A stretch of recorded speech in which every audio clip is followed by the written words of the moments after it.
Capítulo 1. Sentido aparente y sentido oculto. Oboiche abete glinte yetisani, mirate la doctrina chesas conde soto il velame degli versi strani.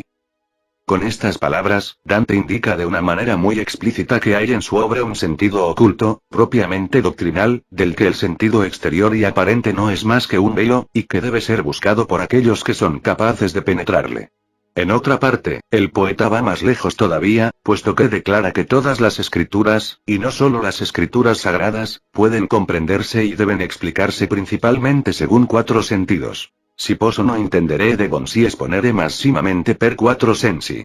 Por lo demás, es evidente que estas significaciones diversas no pueden en ningún caso destruirse u oponerse, sino que deben al contrario completarse y armonizarse como las partes de un mismo todo, como los elementos constitutivos de una síntesis única. Así pues, el hecho de que la Divina Comedia, en su conjunto, pueda interpretarse en varios sentidos, es una cosa que no puede prestarse a ninguna duda, puesto que tenemos a este respecto el testimonio mismo de su autor, ciertamente mejor cualificado que todo otro para enseñarnos sobre sus propias intenciones. La dificultad comienza solo cuando se trata de determinar estas diferentes significaciones, sobre todo las más elevadas o las más profundas, y es también ahí donde comienzan naturalmente las divergencias de los puntos de vista entre los comentadores. Estos concuerdan generalmente en reconocer, bajo el sentido literal del relato poético, un sentido filosófico, o más bien filosófico-teológico, y también un sentido político y social. Pero, con el sentido literal mismo, esto no suma todavía más que 3, y Dante nos advirtió de buscar en ella 4. ¿Cuál es pues el cuarto? Para nos, no puede ser más que un sentido propiamente iniciático, metafísico en su esencia, y al cual se vinculan múltiples datos que, sin ser todos de orden puramente metafísico, presentan un carácter igualmente esotérico. Es precisamente en razón de este carácter por lo que ese sentido profundo ha escapado completamente a la mayoría de los comentadores. Y sin embargo, si se le ignora o si se le desconoce, los demás sentidos mismos no pueden ser aprehendidos más que parcialmente, porque él es como su principio, en el que se coordina y se unifica su multiplicidad. Aquellos mismos que han entrevisto este lado esotérico de la obra de Dante han cometido muchas equivocaciones en cuanto a su verdadera naturaleza, porque, lo más frecuentemente, les faltaba la comprensión real de estas cosas, y porque su interpretación fue afectada por prejuicios de los que les era imposible deshacerse. Es así como Rossetti y Haux, que fueron de los primeros en señalar la existencia de este esoterismo, creyeron poder concluir de ello la herejía de Dante, sin darse cuenta de que eso era mezclar consideraciones que se refieren a dominios completamente diferentes. El hecho es que, si sabían algunas cosas, había muchas otras que ignoraban, y que vamos a intentar indicar, sin tener de ningún modo la pretensión de dar una exposición completa de un tema que parece verdaderamente inagotable. Para Haux, la cuestión se planteaba así. ¿Fue Dante católico albigense? Para otros, parece plantearse más bien en estos términos. ¿Fue cristiano o pagano? Por nuestra parte, no pensamos que sea menester colocarle en un tal punto de vista, ya que el esoterismo verdadero es algo muy diferente de la religión exterior, y, si tiene algunas relaciones con esta, eso no puede ser sino en tanto que encuentra en las formas religiosas un modo de expresión simbólico. Por lo demás, importa poco que esas formas sean las de tal o cual religión, puesto que aquello de lo que se trata es la unidad doctrinal esencial que se disimula detrás de su aparente diversidad. Por eso es por lo que los antiguos iniciados participaban indistintamente en todos los cultos exteriores, según las costumbres establecidas en los diversos países donde se encontraban. Y es también porque veía esta unidad fundamental, y no por el efecto de un sincretismo superficial, por lo que Dante ha empleado indiferentemente, según los casos, un lenguaje tomado ya sea al cristianismo, ya sea a la antigüedad grecorromana. La metafísica pura no es ni pagana ni cristiana, es universal. Los misterios antiguos no eran paganismo, sino que se superponían a este. Y de igual modo, en la Edad Media, hubo organizaciones cuyo carácter era iniciático y no religioso, pero que tomaban su base en el catolicismo. Si Dante ha pertenecido a algunas de estas organizaciones, lo que nos parece incontestable, eso no es una razón para declararle herético. Aquellos que piensan así se hacen de la Edad Media una idea falsa o incompleta, no ven por así decir más que su exterior, porque, para todo el resto, no hay nada en el mundo moderno que pueda servirles de término de comparación. Si tal fue el carácter real de todas las organizaciones iniciáticas, no hubo más que 2 casos donde la acusación de herejía pudo ser llevada contra algunos de sus miembros, y eso para ocultar otros agravios mucho mejor fundados o al menos más verdaderos, pero que no podían ser formulados abiertamente. El primero de estos 2 casos es aquel donde algunos iniciados han podido librarse a divulgaciones inoportunas, corriendo el riesgo con ello de arrojar la turbación en los espíritus no preparados para el conocimiento de las verdades superiores, y también de provocar desórdenes desde el punto de vista social. Los autores de semejantes divulgaciones cometían el error de crear ellos mismos una confusión entre los 2 órdenes esotérico y exotérico, confusión que, en suma, justificaba suficientemente el reproche de herejía. Y este caso se ha presentado en diversas ocasiones en el Islam, donde no obstante las escuelas esotéricas no encuentran normalmente ninguna hostilidad por parte de las autoridades religiosas y jurídicas que representan el exoterismo.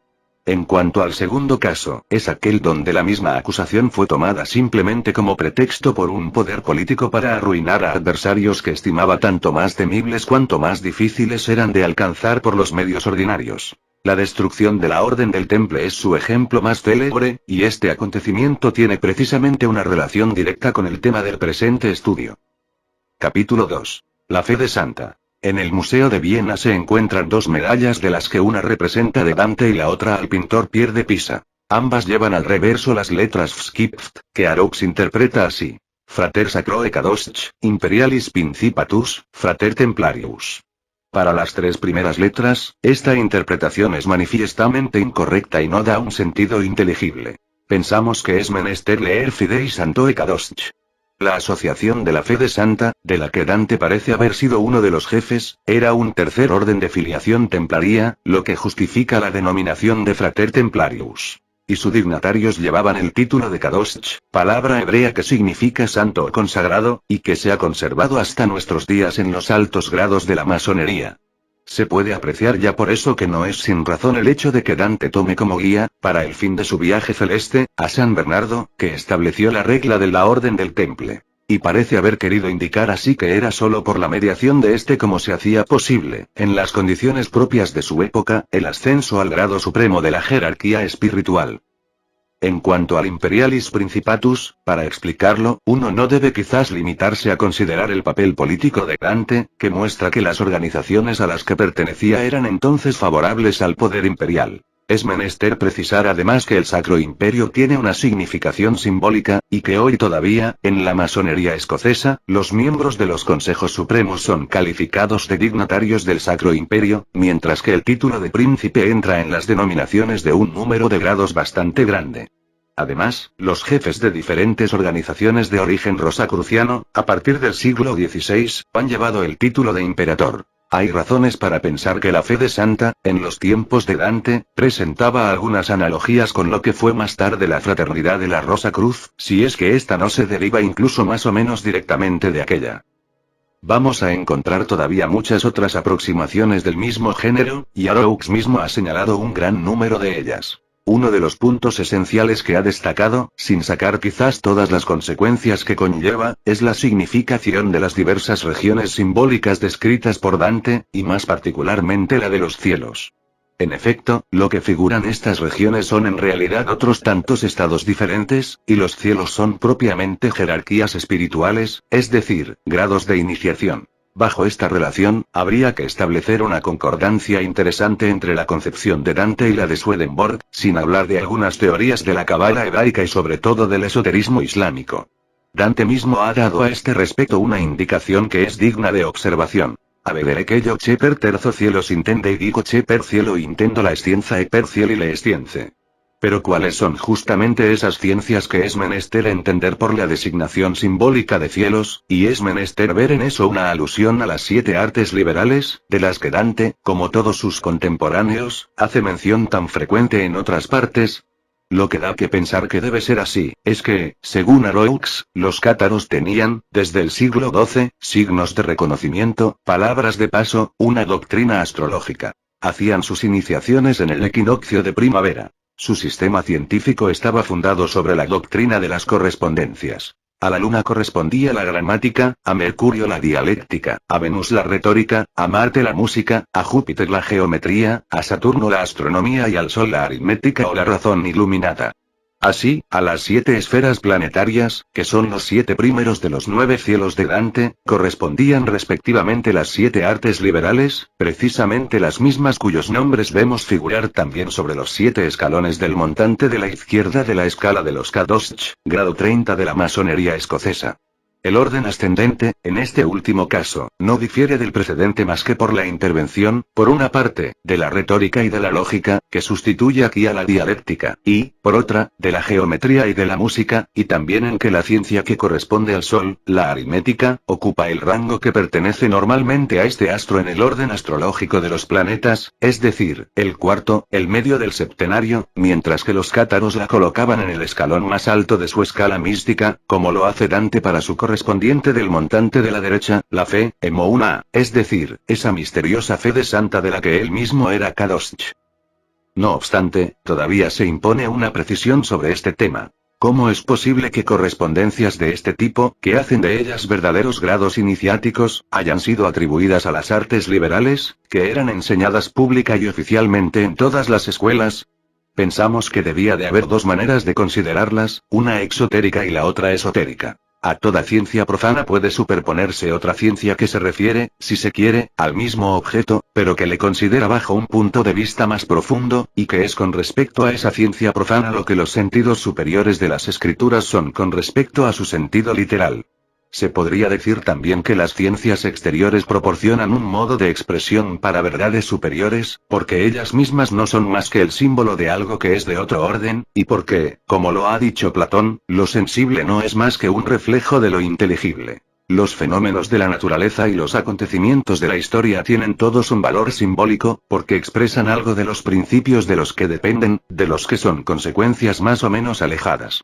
Así, toda ciencia y todo arte, por una transposición conveniente, pueden tomar un verdadero valor esotérico. ¿Por qué las expresiones sacadas de las artes liberales no habrían desempeñado, en las iniciaciones de la Edad Media, un papel comparable al que el lenguaje tomado al arte de los constructores desempeña en la masonería especulativa? E iremos más lejos. Considerar las cosas de esta manera, es en suma reducirlas a su principio. Así pues, este punto de vista es inherente a su esencia misma, y no sobreagregado accidentalmente. Y, si ello es así, no podría la tradición que se refiere a él remontarse al origen mismo de las ciencias y de las artes, mientras que el punto de vista exclusivamente profano no sería más que un punto de vista completamente moderno, que resulta del olvido general de esa tradición.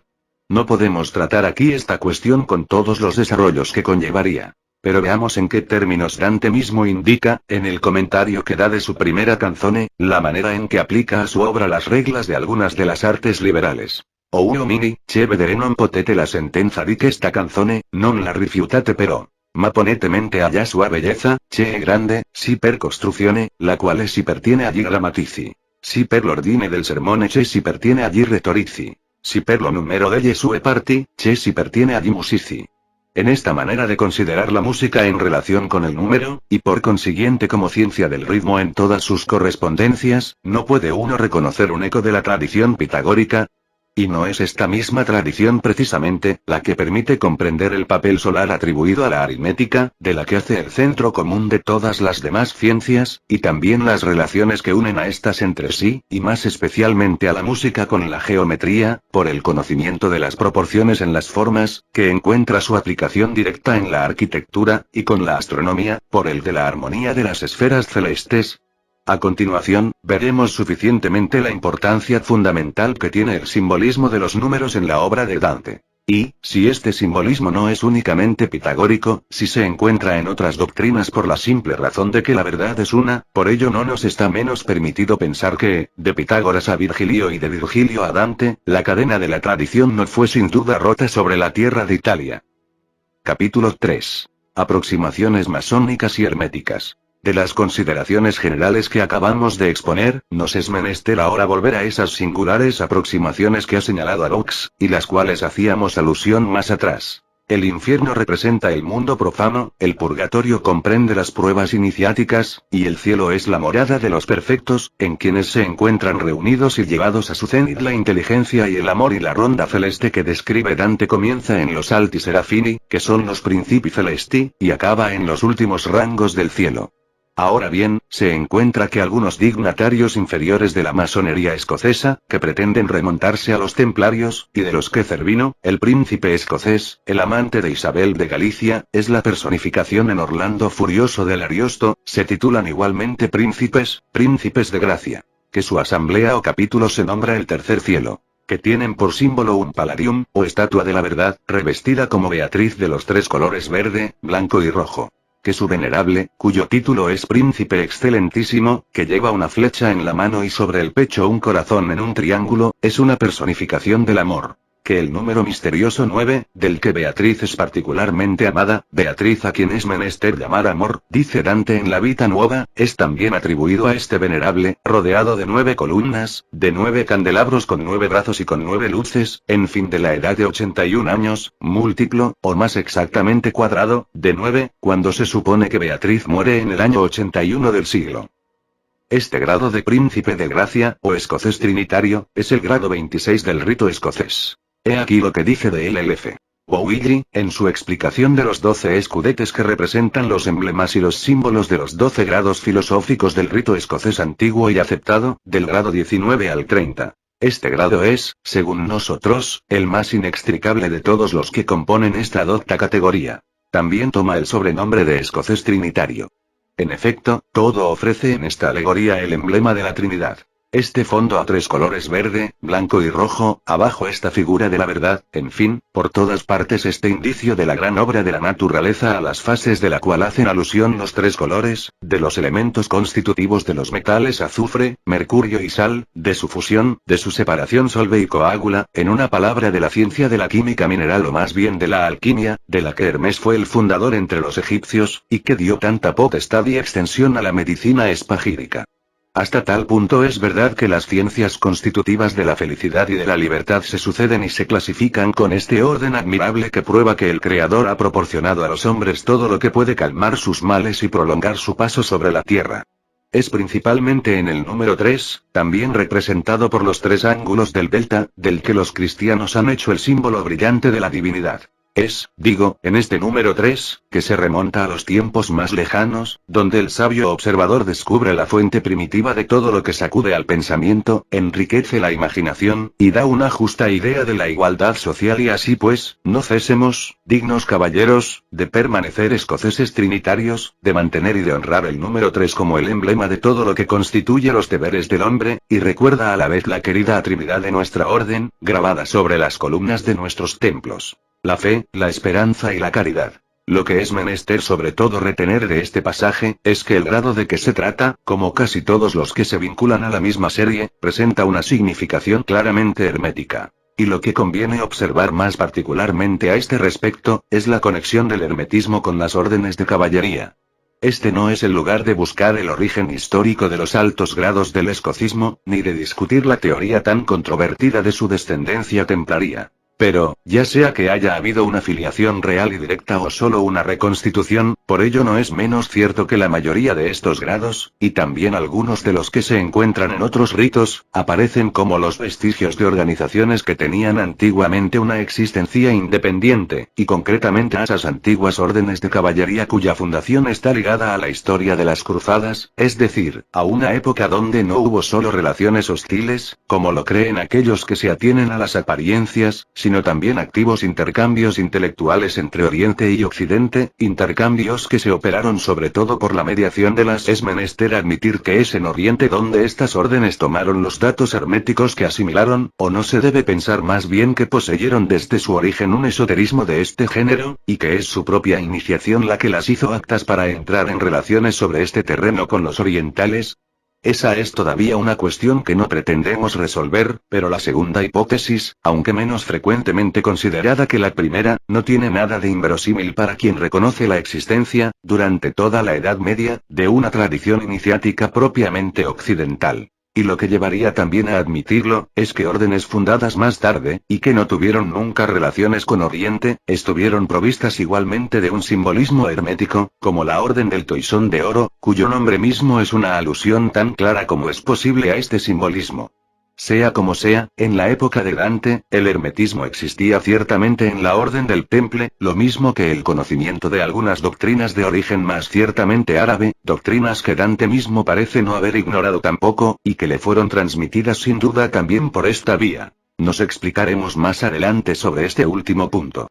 No obstante, volvamos a las concordancias masónicas mencionadas por el comentador, y de las cuales no hemos visto todavía más que una parte, ya que hay varios grados del escocismo para los cuales Araux cree observar una perfecta analogía con los 9 cielos que Dante recorre con Beatriz.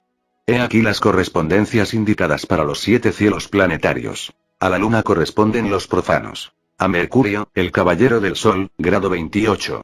A Venus, el príncipe de gracia, grado 26, verde, blanco y rojo. Al Sol, el gran arquitecto, grado 12, o el Noachita, grado 21. A Marte, el gran escocés de San Andrés o patriarca de las cruzadas, grado 29, rojo con cruz blanca. A Júpiter, el caballero del águila blanca y negra o Kadosh, grado 30. A Saturno, la escala de oro de los mismos Kadosh. A decir verdad, algunas de estas atribuciones nos parecen dudosas. Lo que no es admisible, sobre todo, es hacer del primer cielo la morada de los profanos, mientras que el lugar de estos no puede estar más que en las tinieblas exteriores. Y no hemos visto precedentemente, en efecto, que es el infierno el que representa el mundo profano, mientras que no se llega a los diversos cielos, comprendido en ellos el de la luna, sino después de haber atravesado las pruebas iniciáticas del purgatorio. Sabemos bien, no obstante, que la esfera de la luna tiene una relación especial con los limbos. Pero ese es un aspecto diferente de su simbolismo, que es menester no confundir con aquel bajo el que es representada como el primer cielo. En efecto, la luna es a la vez Janua Coeli y Janua Inferni, Diana y Hécate. Los antiguos lo sabían muy bien, y Dante no podía equivocarse tampoco, ni acordar a los profanos una morada celeste, aunque fuera la más inferior de todas. Lo que es mucho menos discutible, es la identificación de las figuras simbólicas vistas por Dante. La cruz en el cielo de Marte, el águila en el de Júpiter, la escala en el de Saturno. Ciertamente, se puede aproximar esta cruz a la que, después de haber sido el signo distintivo de las órdenes de caballería, sirve todavía de emblema a varios grados masónicos. Y, si está colocada en la esfera de Marte, no es por una alusión al carácter militar de esas órdenes, su razón de ser aparente, y al papel que desempeñaron exteriormente en las expediciones guerreras de las cruzadas. En cuanto a los otros dos símbolos, es imposible no reconocer en ellos los del Kadosh templario. Y, al mismo tiempo, el águila, que la antigüedad clásica atribuía ya a Júpiter como los hindúes la atribuyen a Vishnu, fue el emblema del antiguo imperio romano, lo que nos recuerda la presencia de Trajano en el ojo de este águila, y ha permanecido el emblema del Sacro Imperio.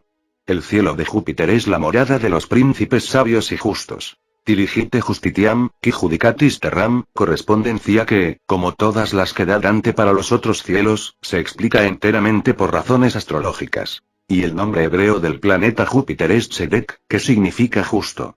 En cuanto a la escala de los Kadosh, ya hemos hablado de ella. Puesto que la esfera de Saturno está situada inmediatamente por encima de la de Júpiter, se llega al pie de esta escala por la justicia, Segaká, y a su cima por la fe, Emouna. Este símbolo de la escala parece ser de origen caldeo y haber sido aportado a Occidente con los misterios de Mitra. Tenía entonces 7 escalones de los que cada uno estaba formado de un metal diferente, según la correspondencia de los metales con los planetas. Por otra parte, se sabe que, en el simbolismo bíblico, se encuentra igualmente la escala de Jacob, que, al unir la tierra a los cielos, presenta una significación idéntica. Según Dante, el octavo cielo del paraíso, el cielo estrellado, o de las estrellas fijas, es el cielo de los Rosa Cruz. En él los perfectos están vestidos de blanco. Exponen un simbolismo análogo al de los caballeros de Ergón. Profesan la doctrina evangélica, la misma de Lutero, opuesta a la doctrina católica romana. Esta es la interpretación de Araux, que da testimonio de esa confusión, frecuente en él, entre los dos dominios del esoterismo y del exoterismo. El verdadero esoterismo debe estar más allá de las oposiciones que se afirman en los movimientos exteriores que agitan el mundo profano, y, si estos movimientos son a veces suscitados o dirigidos invisiblemente por poderosas organizaciones iniciáticas, se puede decir que éstas los dominan sin mezclarse en ellos, de manera que ejercen igualmente su influencia sobre cada uno de los partidos contrarios. Es verdad que los protestantes, y más particularmente los luteranos, se sirven habitualmente de la palabra evangélica para designar su propia doctrina, y, por otra parte, se sabe que el sello de Lutero llevaba una cruz en el centro de una rosa. Se sabe también que la organización rosacruciana que manifestó públicamente su existencia en 1604, aquella con la que Descartes buscó vanamente ponerse en relación, se declaraba claramente antipapista. Pero debemos decir que esa Rosa Cruz de comienzos del siglo XVII era ya muy exterior, y estaba muy alejada de la verdadera Rosa Cruz original, la cual no constituyó nunca una sociedad en el sentido propio de esta palabra. Y, en cuanto a Lutero, no parece haber sido más que una suerte de agente subalterno, sin duda incluso bastante poco consciente del papel que tenía que jugar. Por lo demás, estos diversos puntos nunca han sido completamente lucidados. Sea como sea, las vestiduras blancas de los elegidos o de los perfectos, al recordar evidentemente algunos textos apocalípticos, nos parecen ser sobre todo una alusión al hábito de los templarios. Y, a este respecto, hay un pasaje particularmente significativo. Quale coluicet hace edicer vuole, mitrase Beatrice, e dice. Mira cuanto è il convento delle Bianche stole. Por lo demás, esta interpretación permite dar un sentido muy preciso a la expresión de milicia santa que encontramos un poco más adelante, en versos que parecen expresar discretamente la transformación del templarismo, después de su aparente destrucción, para dar nacimiento al rosacrucianismo. Informa dunque di Candida Rosa. Mi si mostraba la milicia santa, che nel suo sangue Cristo fece esposa. Por otra parte, para hacer comprender mejor cuál es el simbolismo de que se trata en esta última cita que hemos hecho según Araux, he aquí la descripción de la Jerusalén celeste, tal como está figurada en el capítulo de los soberanos príncipes Rosa Cruz, de la Orden de Heredón de Kilwinning u Orden Real de Escocia, llamados también Caballeros del Águila y del Pelícano. En el fondo, de la última estancia, hay un cuadro donde se ve una montaña de donde brota un río, a la orilla del cual crece un árbol que lleva 12 tipos de frutos. Sobre la cima de la montaña hay una peana compuesta de 12 piedras preciosas en 12 pasamentos. Encima de esta peana hay un cuadrado de oro, sobre cada una de cuyas caras hay 3 ángeles con los nombres de cada una de las 12 tribus de Israel. En este cuadrado hay una cruz, sobre el centro de la cual está tumbado un cordero. Así pues, es el simbolismo apocalíptico el que reencontramos aquí, y lo que sigue mostrará hasta qué punto las concepciones cíclicas a las que se refiere están íntimamente ligadas al plan de la obra de Dante. En los cantos XX sube del paraíso, se encuentra el triple beso del príncipe Rosa Cruz, el pelícano, las túnicas blancas, las mismas que las de los ancianos del Apocalipsis, las barras de cera de sellar, las 3 virtudes teologales de los capítulos masónicos, fe, esperanza y caridad. Ya que la flor simbólica de los Rosa Cruz, la rosa cándida de los cantos XXX y XXI, ha sido adoptada por la Iglesia Católica como la figura de la Madre del Salvador, rosa mística de las letanías, y por la Iglesia de Toulouse, los albigenses, como el tipo misterioso de la Asamblea General de los Fieles de Amor.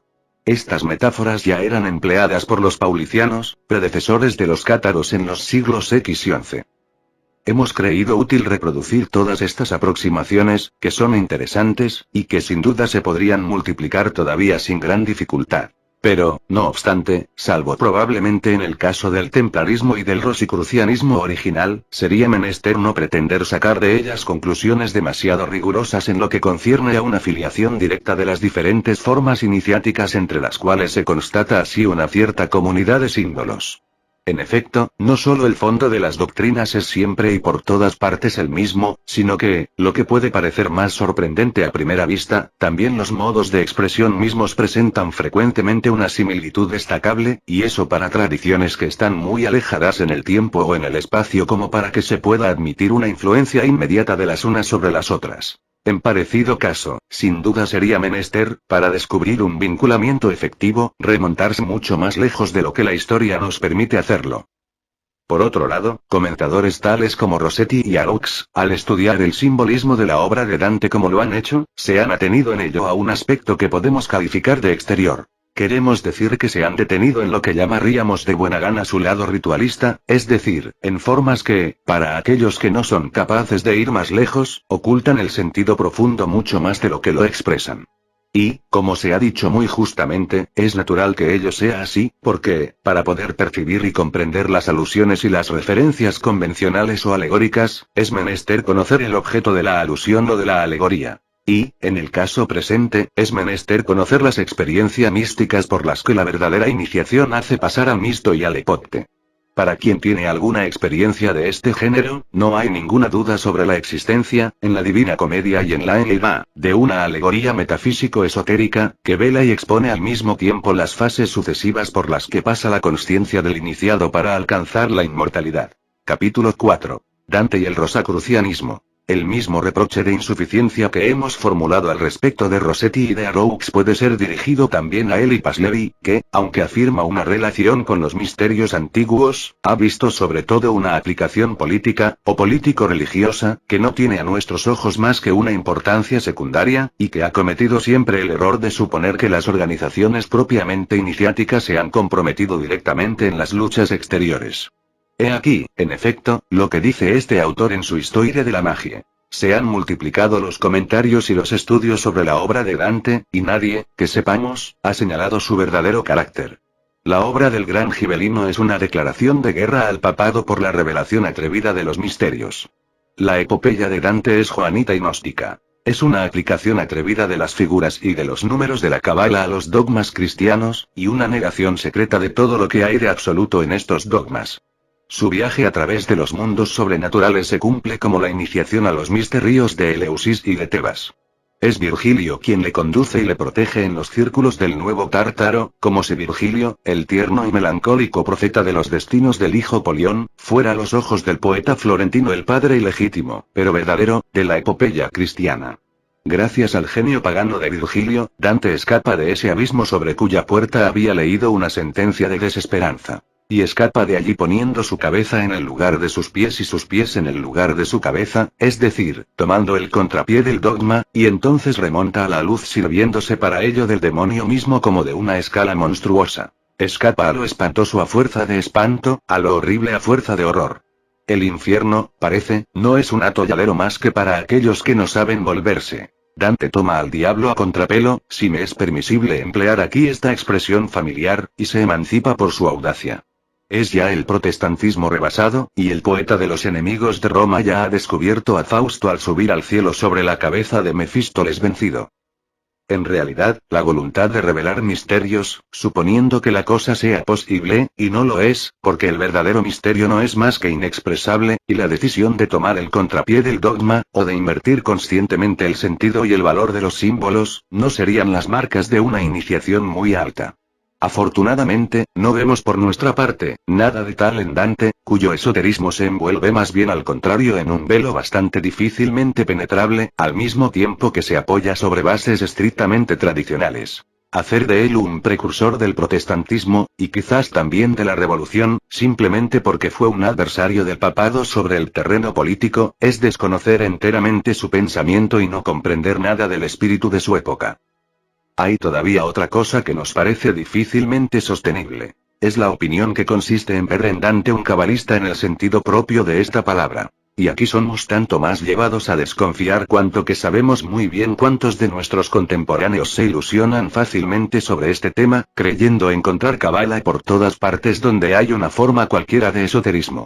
No hemos visto a un escritor masónico afirmar gravemente que cábala y caballería son una sola y misma cosa, y, a pesar de las más elementales nociones lingüísticas, que las dos palabras mismas tienen un origen común. En presencia de tales inverosimilitudes, se comprenderá la necesidad de mostrarse circunspecto, y de no contentarse con vagas aproximaciones para hacer de tal o de cual personaje un cabalista. Ahora bien, la cábala es esencialmente la tradición hebraica, y no tenemos ninguna prueba de que una influencia judía se haya ejercido directamente sobre Dante.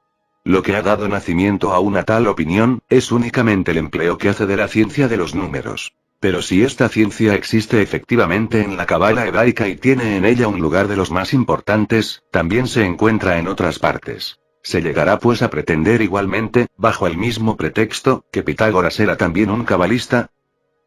Como ya lo hemos dicho, es más bien al pitagorismo que a la cábala al que, bajo esta relación, se podría vincular Dante, que, muy probablemente, conoció sobre todo del judaísmo lo que el cristianismo ha conservado de él en su propia doctrina. Observaremos también, continúa Eliphas Levi, que el infierno de Dante no es más que un purgatorio negativo. Nos explicamos. Su purgatorio parece haberse formado en su infierno como en un molde, es la cubierta y como el tapón del abismo, y se comprende que el titán florentino, al escalar el paraíso, quisiera arrojar de un puntapié el purgatorio al infierno. Esto es verdad en un sentido, puesto que el monte del purgatorio se formó, en el hemisferio austral, con los materiales rechazados del seno de la tierra cuando la caída de Lucifer cavó el abismo. Pero no obstante el infierno tiene 9 círculos, que son como un reflejo inverso de los 9 cielos, mientras que el purgatorio no tiene más que 7 divisiones. La simetría no es pues exacta bajo todos los aspectos. Su cielo se compone de una serie de círculos cabalísticos divididos por una cruz como el Pantáculo de Ezequiel. En el centro de esa cruz florece una rosa, y vemos aparecer por primera vez, expuesto públicamente y casi categóricamente explicado, el símbolo de los Rosa Cruz. Por lo demás, hacia la misma época, este mismo símbolo había de aparentar también, aunque quizás de una manera un poco menos clara, en otra obra poética célebre. El Román de la Rose. Eliphas Levi piensa que el Román de la Rose y la Divina Comedia son las dos formas opuestas, sería más justo decir complementarias, de una misma obra. La iniciación a la independencia del espíritu, la sátira de todas las instituciones contemporáneas y la fórmula alegórica de los grandes secretos de la sociedad de los Rosa Cruz, la cual, a decir verdad, no llevaba todavía este nombre, y además, lo repetimos, no fue nunca, salvo en algunas ramas tardías y más o menos desviadas, una sociedad constituida con todas las formas exteriores que implica esta palabra. Por otra parte, la independencia del espíritu o, para decirlo mejor, la independencia intelectual no era, en la Edad Media, una cosa tan excepcional como los modernos imaginan de ordinario, y los monjes mismos no se privaban de una crítica muy libre, cuyas manifestaciones se pueden encontrar hasta en las esculturas de las catedrales. Todo eso no tiene nada de propiamente esotérico, y hay, en las obras de que se trata, algo mucho más profundo. Estas importantes manifestaciones del ocultismo, dice también Eliphas Levi, coinciden con la época de la caída de los templarios, puesto que Jean de Meun Clopinel, contemporáneo de la ancianidad de Dante, florecía durante sus más bellos años en la corte de Felipe el Hermoso. Es un libro profundo bajo una forma ligera, es una revelación tan sabia como la de Apuleyo de los misterios del ocultismo. La rosa de Flamel, la de Jean de Meun y la de Dante han nacido sobre el mismo rosal. Sobre estas últimas líneas, no haremos más que una reserva. Es que la palabra ocultismo, que ha sido inventada por Eliphas Levi mismo, conviene muy poco para designar lo que existió anteriormente a él, sobre todo si se piensa en lo que ha devenido el ocultismo contemporáneo, que, aunque se da por una restauración del esoterismo, no ha llegado a ser más que una grosera contrahechura del mismo, porque sus dirigentes no estuvieron nunca en posesión de los verdaderos principios ni de ninguna iniciación seria. Eliphas Levi sería sin duda el primero en desaprobar a sus pretendidos sucesores, a los que era ciertamente muy superior intelectualmente, aunque estaba muy lejos de ser realmente tan profundo como quiere parecer, al haber cometido el error de considerar todas las cosas a través de la mentalidad de un revolucionario de 1848.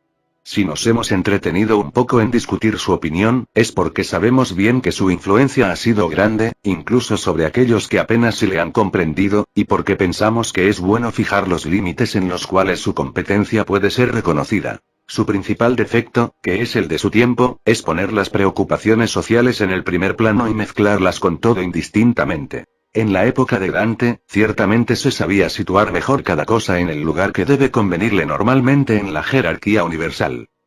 Lo que ofrece un interés muy particular para la historia de las doctrinas esotéricas, es la constatación de que varias manifestaciones importantes de estas doctrinas coinciden, en pocos años, con la destrucción de la Orden del Temple. Hay una relación incontestable, aunque bastante difícil de determinar con precisión, entre estos diversos acontecimientos. Por consiguiente, en los primeros años del siglo XIV, y sin duda ya en el curso del siglo precedente, había, tanto en Francia como en Italia, una tradición secreta, oculta si se quiere, pero no ocultista, la misma que debía llevar más tarde el nombre de tradición rosacruciana. La denominación de Fraternitas Roscrucis aparece por primera vez en 1374, o incluso, según algunos, concretamente Michel Mayer, en 1413. Y la leyenda de Christian Rosenkreuz, el fundador supuesto cuyo nombre y cuya vida son puramente simbólicos, quizás no fue enteramente constituida más que en el siglo XVI. Pero, acabamos de ver que el símbolo de la Rosa Cruz es ciertamente muy anterior. Aquella doctrina esotérica, cualquiera que sea la designación particular que se le quiera dar hasta la aparición del rosacrucianismo propiamente dicho, si es que se encuentra necesario darle una, presentaba caracteres que permiten hacerla entrar en lo que se llama bastante generalmente el hermetismo.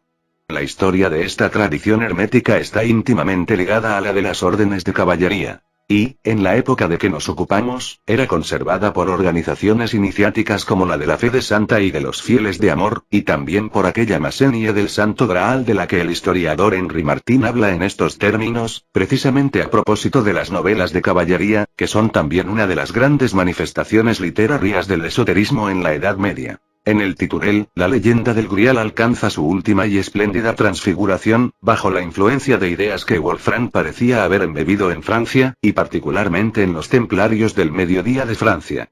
Ya no es pues en Isla de Bretaña, sino en Galia, cerca de los confines de España, donde el Grial está conservado. Un héroe llamado Titurel funda un templo para depositar en él el santo vaso, y es el profeta Merlín quien dirige esa construcción misteriosa, iniciado como ha sido por José de Arimatea en persona en el plano del templo por excelencia, es decir, del templo de Salomón.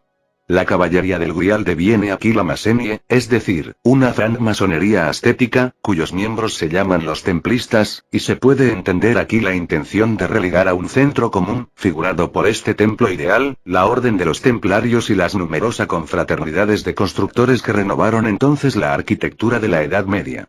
Se entreven en eso muchas aberturas sobre lo que se podría llamar la historia subterránea de aquellos tiempos, mucho más complejos de lo que se cree generalmente y lo que es muy curioso y de lo que apenas si se puede dudar, es de que la francmasonería moderna se remonta de escalón en escalón hasta la masenie du Saint Graal.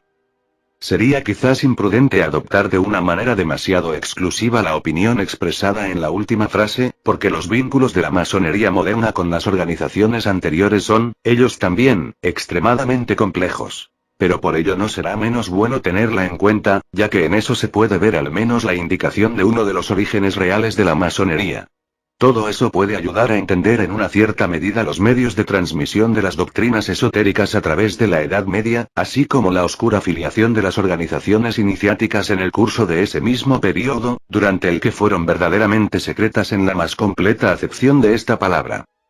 Capítulo 5. Viajes extraterrestres. En diferentes tradiciones. Una cuestión que parece haber preocupado mucho a la mayoría de los comentadores de Dante es la de las fuentes a las que conviene vincular su concepción del descenso a los infiernos, y es también uno de los puntos sobre los que aparece con mayor nitidez la incompetencia de aquellos que no han estudiado estas cuestiones más que de una manera completamente profana. En efecto, en eso hay algo que no puede comprenderse más que por un cierto conocimiento de las fases de la iniciación real, y es lo que vamos a intentar explicar ahora. Sin duda, si Dante toma a Virgilio como guía en las dos primeras etapas de su viaje, la causa principal de ello, como todo el mundo está de acuerdo en reconocerlo, es el recuerdo del canto sexto de la Eneida. Pero es menester agregar que ello es porque, en Virgilio, no hay solo una simple ficción poética, sino la prueba de un saber iniciático incontestable. No carece de fundamento el hecho de que la práctica de las suertes virgilians estuviera tan extendida en la Edad Media. Y, si se ha querido hacer de Virgilio un mago, eso no es más que una deformación popular y exotérica de una verdad profunda, que sentían probablemente, mejor de lo que sabían expresarlo, aquellos que aproximaban su obra a los libros sagrados, aunque no fuera más que para un uso adivinatorio de un interés muy relativo. Por otra parte, no es difícil constatar que Virgilio mismo, en cuanto a lo que nos ocupa, ha tenido predecesores en los griegos, y recordar a este propósito el viaje de Ulises al país de los cimerios, así como el descenso de Orfeo a los infiernos. Pero la concordancia que se observa en todo esto no prueba nada más que una serie de apropiaciones o de imitaciones sucesivas. La verdad es que lo que se trata tiene la relación más estrecha con los misterios de la antigüedad, y que estos diversos relatos poéticos o legendarios no son más que traducciones de una misma realidad. La rama de oro que Enias, conducido por la Sibila, va a coger primero al bosque, esa misma selva selvagia donde Dante sitúa también el comienzo de su poema, es la rama que llevaban los iniciados de Eleusis, y que recuerda también la acacia de la masonería moderna, prenda de resurrección y de inmortalidad. Pero hay más, y el cristianismo mismo nos presenta también un simbolismo parecido. En la liturgia católica, es por la fiesta de los Ramos como se abre la Semana Santa, que verá la muerte de Cristo y su descenso a los infiernos, después su resurrección, que pronto será seguida de su ascensión gloriosa. Y es precisamente el lunes santo cuando comienza el relato de Dante, como para indicar que ha sido al ir a la búsqueda de la rama misteriosa cuando se ha extraviado en el bosque oscuro donde va a encontrar a Virgilio. Y su viaje a través de los mundos durará hasta el domingo de Pascua, es decir, hasta el día de la resurrección. Muerte y descenso a los infiernos por un lado, resurrección y ascensión a los cielos por el otro, son como dos fases inversas y complementarias, de las que la primera es la preparación necesaria de la segunda, fases que se encontrarían igualmente sin esfuerzo en la descripción de la gran obra hermética. Y la misma cosa se afirma claramente en todas las doctrinas tradicionales. Es así como en el Islam encontramos el episodio del viaje nocturno de Mohamed, viaje que comprende igualmente el descenso a las regiones infernales, Isra, y después el ascenso a los diversos paraísos o esferas celestes, Mirj. Y algunos relatos de este viaje nocturno presentan con el poema de Dante similitudes particularmente sorprendentes, a tal punto que algunos han querido ver en él una de las fuentes principales de su inspiración. Don Miguel Asín Palacios ha mostrado las múltiples relaciones que existen, en cuanto al fondo e incluso en cuanto a la forma, entre la Divina Comedia, sin hablar de algunos pasajes de la Vita Nuova y del Convito, por una parte, y por otra, el Kitbel Isra, libro del viaje nocturno, y los Futel Mequillá, revelaciones de la Meca, de Muhyiddin Ibn Arabi, obras unos 80 años anteriores, y concluye que esas analogías son más numerosas ellas solas que todas las que los comentadores han llegado a establecer entre la obra de Dante y todas las demás literaturas de todos los países. He aquí algunos ejemplos de ello. En una adaptación de la leyenda musulmana, un lobo y un león cortan la ruta al peregrino, como la pantera, el león y la loba hacen retroceder a Dante y Virgilio es enviado a Dante y Gabriel a Mohamed por el cielo. Ambos, durante el viaje, satisfacen la curiosidad del peregrino.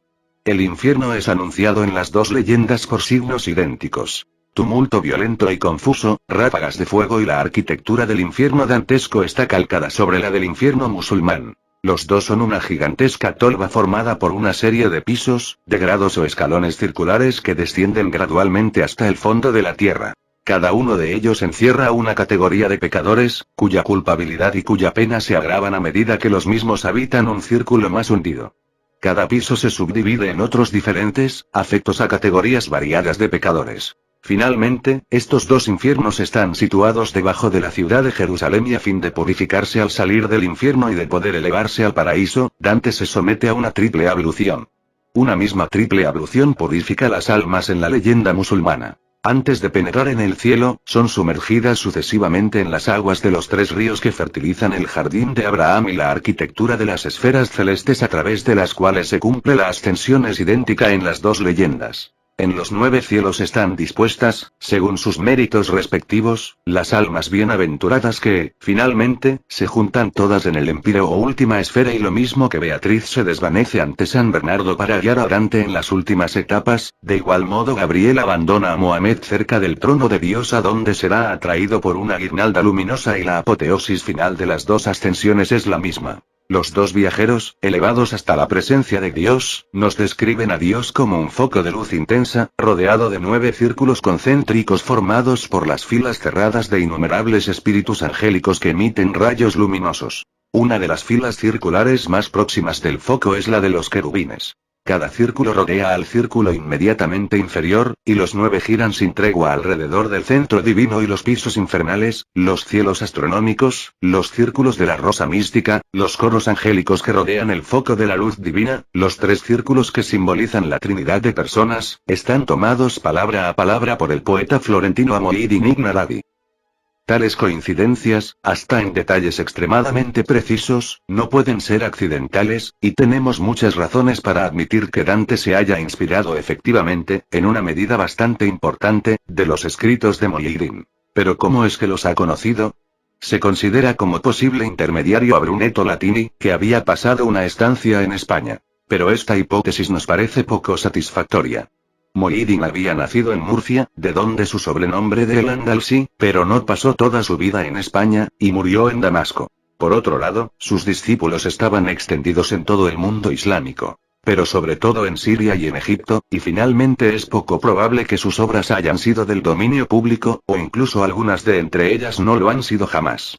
En efecto, Muhyiddin fue algo muy diferente que el poeta místico que imagina M. Asim Palacios. Lo que conviene decir aquí es que, en el esoterismo islámico, se le llama Sheikh el-Akbar, es decir, el más grande de los maestros espirituales, el maestro por excelencia, que su doctrina es de esencia puramente metafísica, y que varias de las principales órdenes iniciáticas del Islam, entre las que están las más elevadas y las más cerradas al mismo tiempo, proceden de él directamente.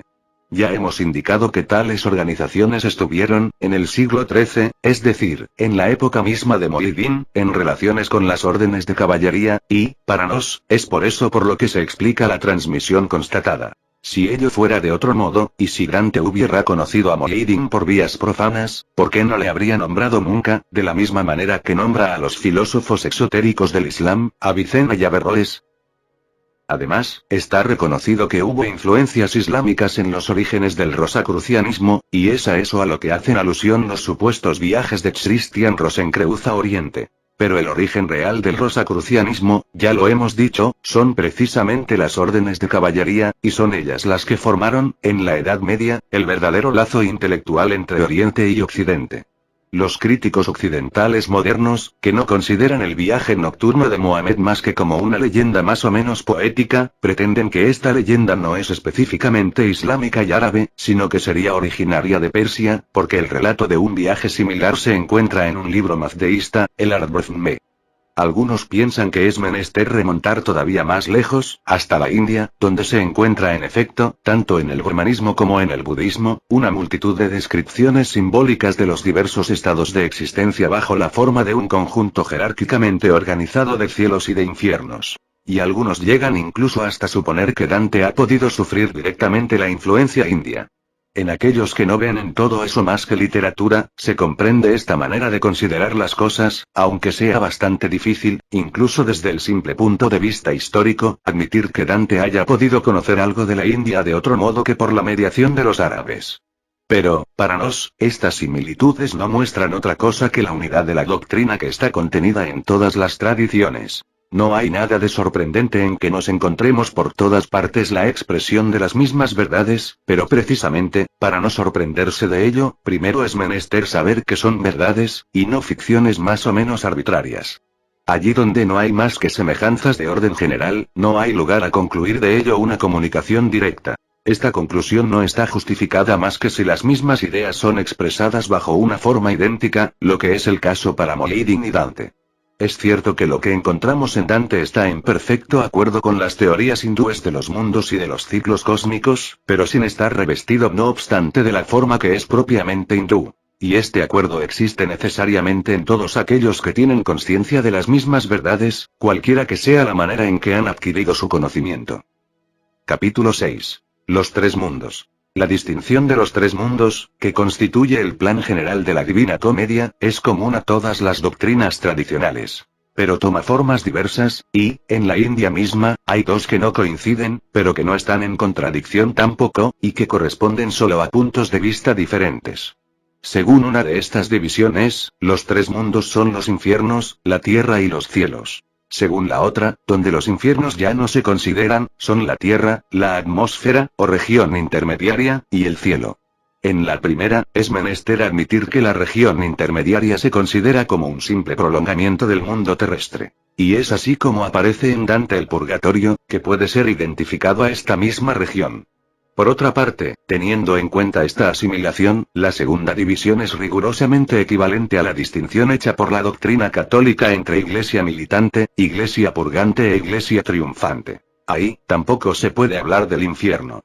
En fin, para los cielos y los infiernos, frecuentemente se consideran subdivisiones en número variable. Pero, en todos los casos, se trata siempre de una repartición jerárquica de los grados de la existencia, que son realmente en multiplicidad indefinida, y que pueden ser clasificados diferentemente según las correspondencias analógicas que se tomen como base de una representación simbólica. los cielos son los estados superiores del ser. Los infiernos, como su nombre mismo lo indica por lo demás, son los estados inferiores. Y, cuando decimos superiores e inferiores, eso debe entenderse en relación al estado humano o terrestre, que se toma naturalmente como término de comparación, porque es el que debe servirnos forzosamente de punto de partida. Puesto que la iniciación verdadera es una toma de posesión consciente de los estados superiores, es fácil comprender que sea descrita simbólicamente como una ascensión o un viaje celeste. Pero uno podría preguntarse por qué esta ascensión debe ser precedida de un descenso a los infiernos. Para eso hay varias razones, que no podríamos exponer completamente sin entrar en desarrollos muy largos, lo que nos llevaría muy lejos del tema especial de nuestro presente estudio. Diremos solo esto. Por una parte, este descenso es como una recapitulación de los estados que preceden lógicamente al estado humano, que han determinado sus condiciones particulares, y que deben participar también en la transformación que va a cumplirse. Por otra, permite la manifestación, según ciertas modalidades, de las posibilidades de orden inferior que el ser lleva todavía en él en el estado no desarrollado, y que deben ser agotadas por él antes de que le sea posible llegar a la realización de los estados superiores. Por lo demás, es menester precisar bien que no puede tratarse para el ser de retornar efectivamente a estados por los que ya ha pasado. No puede explorar esos estados más que indirectamente, tomando conciencia de las huellas que han dejado en las regiones más obscuras del estado humano mismo. Y por eso es por lo que los infiernos son representados simbólicamente como situados en el interior de la tierra. Por el contrario, los cielos son muy realmente los estados superiores, y no solo su reflejo en el estado humano, cuyos prolongamientos más elevados no constituyen más que la región intermediaria o el purgatorio, es decir, la montaña en la cima de la cual Dante coloca el paraíso terrestre. La meta real de la iniciación, no es solo la restauración del estado edénico, que no es más que una etapa sobre la ruta que debe conducir mucho más arriba, puesto que es más allá de esta etapa donde comienza verdaderamente el viaje celeste. Esta meta, es la conquista activa de los estados suprahumanos, ya que, como Dante lo repite según el Evangelio, regnum xlorum violentia patei, y esa es una de las diferencias esenciales que existen entre los iniciados y los místicos. Para expresar las cosas de otro modo, diremos que el estado humano debe ser llevado primero a la plenitud de su expansión, mediante la realización integral de sus posibilidades propias, y esta plenitud es lo que es menester entender aquí por el estado edénico. Pero, lejos de ser el término, esto no será todavía más que la base sobre la que el ser se apoyará para salir alle estelle, es decir, para elevarse a los estados superiores, que figuran las esferas planetarias y estelares en el lenguaje de la astrología, y las jerarquías angélicas en el lenguaje de la teología. Así pues, hay que distinguir dos períodos en la ascensión, pero el primero, a decir verdad, no es una ascensión más que en relación a la humanidad ordinaria. La altura de una montaña, cualquiera que sea, es siempre nula en comparación de la distancia que separa la tierra de los cielos. En realidad, es pues más bien una extensión, puesto que es el completo florecimiento del estado humano. El despliegue de las posibilidades del ser total se efectúa así primero en el sentido de la amplitud, y después en el de la exaltación, para servirnos de términos tomados al esoterismo islámico. Y agregaremos también que la distinción de estos dos períodos corresponde a la división antigua de los misterios menores y de los misterios mayores. Las tres fases a las cuales se refieren respectivamente las tres partes de la Divina Comedia pueden explicarse también por la teoría hindú de los tres gunas, que son las cualidades o más bien las tendencias fundamentales de las que procede todo ser manifestado. Según que una u otra de estas tendencias predomine en ellos, los seres se reparten jerárquicamente en el conjunto de los tres mundos, es decir, de todos los grados de la existencia universal. Los tres gunas son: Sattva, la conformidad a la esencia pura del ser, que es idéntica a la luz del conocimiento, simbolizado por la luminosidad de las esferas celestes que representan los estados superiores. Rajas, la impulsión que provoca la expansión del ser en un estado determinado, tal como el estado humano, o, si se quiere, el despliegue de ser en un cierto nivel de la existencia. Finalmente, tamas, la obscuridad, asimilada a la ignorancia, raíz tenebrosa del ser considerado en sus estados inferiores. Así, sattva, que es una tendencia ascendente, se refiere a los estados superiores y luminosos, es decir, a los cielos, y tamas, que es una tendencia descendente, se refiere a los estados inferiores y tenebrosos, es decir, a los infiernos. rajas, que se podría representar por una extensión en el sentido horizontal, se refiere al mundo intermediario, que es aquí el mundo del hombre, puesto que es nuestro grado de existencia el que tomamos como término de comparación, y que debe ser considerado como comprendiendo la tierra con el purgatorio, es decir, el conjunto del mundo corporal y del mundo psíquico. Se ve que esto corresponde exactamente a la primera de las dos maneras de considerar la división de los tres mundos que hemos mencionado precedentemente. Y el paso de uno a otro de estos tres mundos puede ser descrito como resultando de un cambio en la dirección general del ser, o de un cambio del guna que, al predominar en él, determina esta dirección. Existe precisamente un texto védico en el que los tres gunas son presentados así como convirtiéndose el uno en el otro, procediendo en ello según un orden ascendente. Todo era Tamas. Él, el supremo Brahma, ordenó un cambio, y Tamas tomó el tinte, es decir, la naturaleza, de Rajas, intermediario entre la obscuridad y la luminosidad. Y Rajas, habiendo recibido de nuevo un mandato, revistió la naturaleza de Sattva. Este texto da como un esquema de la organización de los tres mundos, a partir del caos primordial de las posibilidades, conformemente al orden de generación y de encadenamiento de los ciclos de la existencia universal. Por lo demás, cada ser, para realizar todas estas posibilidades, debe pasar, en lo que le concierne particularmente, por los estados que corresponden respectivamente a estos diferentes ciclos, y es por eso por lo que la iniciación, que tiene como meta el cumplimiento total del ser, se efectúa necesariamente por las mismas fases. El proceso iniciático reproduce rigurosamente el proceso cosmogónico, según la analogía constitutiva del macrocosmo y del microcosmo. Capítulo UP7. Los números simbólicos. Antes de pasar a las consideraciones que se refieren a la teoría de los ciclos cósmicos, debemos presentar ahora algunas precisiones sobre el papel que desempeña el simbolismo de los números en la obra de Dante. Y hemos encontrado indicaciones muy interesantes sobre este tema en un trabajo del profesor Rodolfo Benini, que, no obstante, no ha sacado de ellas todas las conclusiones que éstas parecen conllevar. Es cierto que este trabajo es una investigación del plan primitivo del infierno, emprendida con intenciones que son sobre todo de orden literario. Pero las constataciones a las que conduce esta investigación tienen en realidad un alcance mucho más considerable. Según M. Benini, habría para Dante tres parejas de números que tienen un valor simbólico por excelencia. Son 3 y 9, 7 y 22, 515 y 666. Para los dos primeros números, no hay ninguna dificultad. Todo el mundo sabe que la división general del poema es ternaria, y acabamos de explicar sus razones. Por otra parte, ya hemos recordado que 9 es el número de Beatriz, como se ve en la Vita Nuova.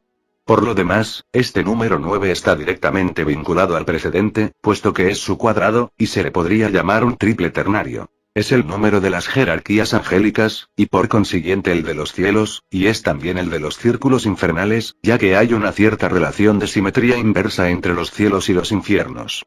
En cuanto al número 7, que encontramos particularmente en las divisiones del purgatorio, todas las tradiciones están de acuerdo en considerarle igualmente como un número sagrado, y no creemos útil enumerar aquí todas las aplicaciones a las que da lugar. Recordaremos solamente, como una de las principales, la consideración de los 7 planetas, que sirve de base a una multitud de correspondencias analógicas. Ya hemos visto un ejemplo de ello a propósito de las 7 artes liberales. El número 22 está ligado al 7 por la relación 22-7, que es la expresión aproximada de la relación de la circunferencia con el diámetro, de suerte que el conjunto de estos dos números representa el círculo, que es la figura más perfecta para Dante como para los pitagóricos, y todas las divisiones de cada uno de los tres mundos tienen esta forma circular. Además, 22 reúne los símbolos de dos de los movimientos elementales de la física aristotélica. El movimiento local, representado por 2, y el de la alteración, representado por 20, como Dante mismo lo explica en el Convito. Tales son, para este último número, las interpretaciones dadas por M. Benini. Al reconocer que son perfectamente justas, debemos decir no obstante que este número no nos parece tan fundamental como él piensa, y que se nos aparece incluso sobre todo como un derivado de otro que el autor no menciona más que a título secundario, mientras que, en realidad, tiene una importancia más grande. Es el número 11, del que 22 no es más que un múltiplo. Aquí, nos es menester insistir un poco, y diremos primero que esta laguna nos ha extrañado tanto más en M. Benini, cuanto que todo su trabajo se apoya sobre la precisión siguiente. En el infierno, la mayoría de las escenas completas o episodios en los que se subdividen los diversos cantos comprenden exactamente 11 o 22 estrofas, algunas comprenden 10 solamente. Hay también un cierto número de preludios y de finales en 7 estrofas. Y, si estas proporciones no siempre han sido conservadas intactas, es porque el plan primitivo del infierno ha sido modificado ulteriormente. En estas condiciones, ¿por qué 11 no sería al menos tan importante de considerar como 22?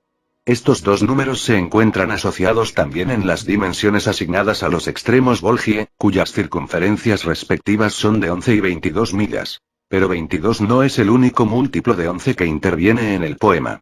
Hay también 33, que es el número de los cantos en los que se divide cada una de las tres partes. Solo el infierno tiene 34, pero el primero es más bien una introducción general, que completa el número total de 100 para el conjunto de la obra. Por otra parte, cuando se sabe lo que era el ritmo para Dante, se puede pensar que no es arbitrariamente como ha escogido el verso de 11 sílabas, como tampoco la estrofa de 3 versos que nos recuerda el ternario. Cada estrofa tiene 33 sílabas, de igual modo que los conjuntos de 11 y 22 estrofas que acabamos de tratar contienen respectivamente 33 y 66 versos. Y los diversos múltiplos de 11 que encontramos aquí tienen todos un valor simbólico particular. Así pues, es muy insuficiente limitarse, como lo hace M. Benini, a introducir 10 y 11 entre 7 y 22 para formar un tetracordio que tiene una vaga semejanza con el tetracordio griego, y cuya explicación nos parece más bien confusa. La verdad, es que el número 11 desempeñaba un papel considerable en el simbolismo de algunas organizaciones iniciáticas. Y, en cuanto a sus múltiplos, recordaremos simplemente esto. 22 es el número de las letras del alfabeto hebraico, y se sabe cuál es su importancia en la Cábala. 33 es el número de los años de la vida terrestre de Cristo, que se vuelve a encontrar en la edad simbólica del Rosacruz masónico, y también en el número de los grados de la masonería escocesa. 66 es, en árabe, el valor numérico total del nombre de Alá, y 99 es el número de los principales atributos divinos según la tradición islámica. Sin duda se podrían establecer todavía muchas otras aproximaciones. Al margen de las significaciones diversas que pueden vincularse al número 11 y a sus múltiplos, el empleo que hace Dante de él constituía un verdadero signo de reconocimiento, en el sentido más estricto de esta expresión. Y, para nos, es en eso donde reside precisamente la razón de las modificaciones que el infierno ha debido sufrir después de su primera redacción. Entre los motivos que han podido llevar a esas modificaciones, M. Benini considera ciertos cambios en el plan cronológico y arquitectónico de la obra, que son posibles sin duda, pero que no nos parecen claramente probados. Pero menciona también los hechos nuevos que el poeta quería tener en cuenta en el sistema de las profecías, y es aquí donde nos parece que se aproxima a la verdad, sobre todo cuando agrega. Por ejemplo, la muerte del Papa Clemente V, ocurrida en 1314, cuando el infierno, en su primera redacción, debía estar terminado. En efecto, la verdadera razón, a nuestros ojos, son los acontecimientos que tuvieron lugar de 1300 a 1314, es decir, la destrucción de la Orden del Temple y sus diversas consecuencias. Y Dante, por lo demás, no ha podido impedirse indicar estos acontecimientos, cuando, haciendo predecir por Hugo Capetto los crímenes de Felipe el Hermoso, después de haber hablado de ultraje que éste hizo sufrir a Cristo en su vicario, prosigue en estos términos. Veggio il nuovo Pilato si crudele, cecio nol sacia, ma, senza decreto, portan el tempio le cupide vele. Y, cosa más sorprendente, la estrofa siguiente contiene, en términos propios, el Necama Donai. De los K2 templarios. O signor mio, quando sarò io lieto a veder la vendetta, che, mas cosa, fa dolce l'ira tua nel tuo segreto. Muy ciertamente, estos son los hechos nuevos que Dante tuvo que tener en cuenta, y eso por motivos muy diferentes de aquellos en los que se puede pensar cuando se ignora la naturaleza de las organizaciones a las que Dante pertenecía. Estas organizaciones, que procedían de la Orden del Temple y que tuvieron que recoger una parte de su herencia, debieron disimularse entonces mucho más cuidadosamente que antes, sobre todo después de la muerte de su jefe exterior, el emperador Enrique VII de Luxemburgo, cuya sede en el más alto de los cielos, Beatriz, como anticipación, había mostrado a Dante. Desde entonces, convenía ocultar el signo de reconocimiento al que hemos hecho alusión. Las divisiones del poema donde aparecía más claramente el número 11 debían ser, no suprimidas, pero sí vueltas menos visibles, de manera que pudieran ser encontradas solo por aquellos que conocieran su razón de ser y su significación. Y, si se piensa que han transcurrido 6 siglos antes de que su existencia haya sido señalada públicamente, es menester admitir que las precauciones requeridas habían sido bien tomadas, y que las mismas no carecían de eficacia. Por otra parte, al mismo tiempo que aportaba estos cambios a la primera parte de su poema, Dante aprovechaba de ello para introducir en él nuevas referencias a otros números simbólicos. Y he aquí lo que dice de ello M. Benigni. Dante imaginó entonces regular los intervalos entre las profecías y otros rasgos sobresalientes del poema, de manera que estos se respondieran uno a otro según números determinados de versos, escogidos naturalmente entre los números simbólicos. En suma, un sistema de consonancias y de períodos rítmicos fue sustituido por otro, pero mucho más complicado y secreto que aquel, como conviene al lenguaje de la revelación hablada por seres que ven el porvenir. Y aquí es donde aparecen los famosos 515 y 666, de los que la trilogía está llena. 666 versos separan la profecía de Ciaco de la de Virgilio, 515 la profecía de Farinata de la de Ciaco. 666 se interponen de nuevo entre la profecía de Brunetto Latini y la de Farinata, y todavía 515 entre la profecía de Nicolás III y la de Mesile Brunetto. Estos números 515 y 666, que vemos alternar así regularmente, se oponen uno a otro en el simbolismo adoptado por Dante. En efecto, se sabe que 666 es en el Apocalipsis el número de la bestia, y que se han hecho innumerables cálculos, frecuentemente fantasiosos, para encontrar el nombre del anticristo, cuyo valor numérico debe representar, ya que este número es un número de hombre. Por una parte, 515 es enunciado expresamente con una significación directamente contraria a esa, en la predicción de Beatriz. Un 510 cinque, mesodidio y. Se ha pensado que este 515 era la misma cosa que el misterioso Veltro, enemigo de la loba que se encuentra así identificado a la bestia apocalíptica. Y se ha supuesto incluso que ambos símbolos designaban a Enrique de Luxemburgo.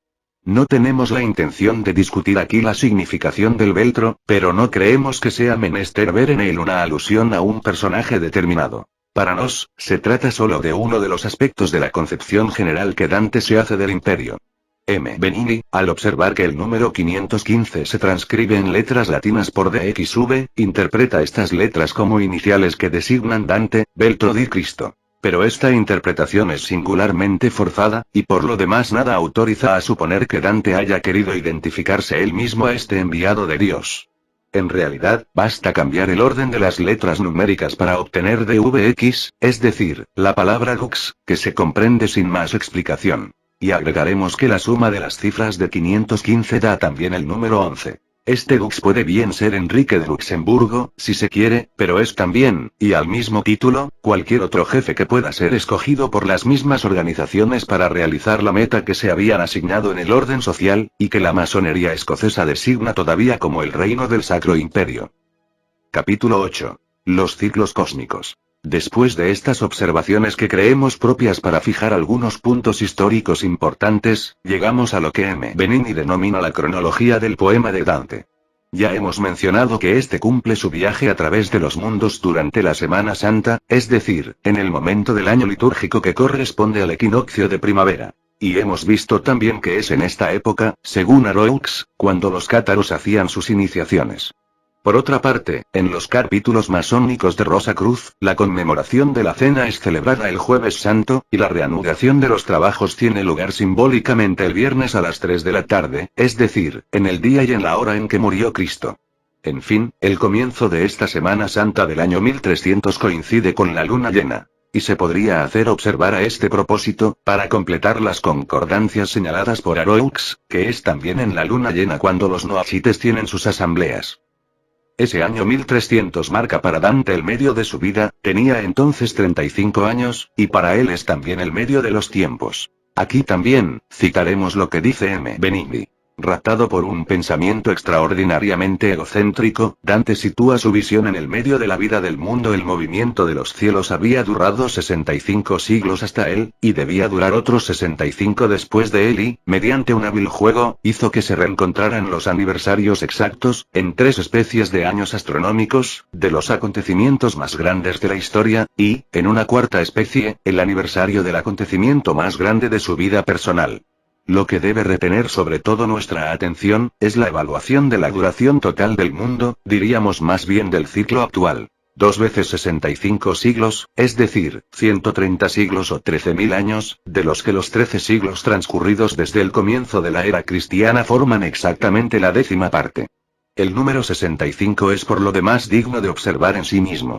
Por la adicción de sus cifras, se reduce también a 11, y, además, este número se encuentra ahí descompuesto en 6 y 5, que son los números simbólicos respectivos del macrocosmo y del microcosmo, y a los que Dante hace salir al uno y al otro de la unidad principal cuando dice: "Y cosi come rayade llum, se si conosce, il cinque e il sei". Finalmente, al traducir 65 en letras latinas como lo hemos hecho para 515, tenemos LXV, o, con la misma interversión que precedentemente, LVX, es decir, la palabra lux. Y esto puede tener una relación con la era masónica de la verdadera luz. Pero he aquí lo más interesante que hay. La duración de 13.000 años no es otra cosa que el semiperíodo de la precesión de los equinoccios, evaluado con un error que es solo de 40 años por exceso, inferior por tanto a medio siglo, y que representa por consiguiente una aproximación completamente aceptable, sobre todo cuando esta duración se expresa en siglos. En efecto, el período total es en realidad de 25.920 años, de suerte que su mitad es de 12.960 años. Este semiperíodo es el gran año de los persas y de los griegos, evaluado a veces también en 12.000 años, lo que es mucho menos exacto que los 13.000 años de Dante. Este gran año era considerado efectivamente por los antiguos como el tiempo que transcurre entre dos renovaciones del mundo, lo que sin duda debe interpretarse, en la historia de la humanidad terrestre, como el intervalo que separa dos grandes cataclismos en los que desaparecen continentes enteros, y de los que el último fue la destrucción de la Atlántida. A decir verdad, eso no es más que un ciclo secundario, que podría ser considerado como una fracción de otro ciclo más extenso. Pero, en virtud de una cierta ley de correspondencia, cada uno de los ciclos secundarios reproduce, a una escala más reducida, fases que son comparables a las de los grandes ciclos en los cuales se integra. Así pues, lo que puede decirse de las leyes cíclicas en general encontrará su aplicación a diferentes grados. Ciclos históricos, ciclos geológicos, ciclos propiamente cósmicos, con divisiones y subdivisiones que multiplican aún estas posibilidades de aplicación. Por lo demás, cuando se rebasan los límites del mundo terrestre, ya no puede tratarse de medir la duración de un ciclo por un número de años entendido literalmente. Los números toman entonces un valor puramente simbólico, y expresan proporciones más bien que duraciones reales. Por ello no es menos verdad que, en la cosmología hindú, todos los números cíclicos están basados esencialmente sobre el período de la precesión de los equinoccios, con el que tienen relaciones claramente determinadas. Así pues, ese es el fenómeno fundamental en la aplicación astronómica de las leyes cíclicas, y, por consiguiente, el punto de partida natural de todas las transposiciones analógicas a las que estas mismas leyes pueden dar lugar. No podemos pensar en entrar aquí en el desarrollo de estas teorías. Pero es destacable que Dante haya tomado la misma base para su cronología simbólica, y, sobre este punto también, podemos constatar su perfecto acuerdo con las doctrinas tradicionales de Oriente. Pero uno se puede preguntar por qué Dante sitúa su visión exactamente en medio del gran año, y si es menester verdaderamente hablar a este propósito de egocentrismo, o si no hay para eso algunas razones de otro orden.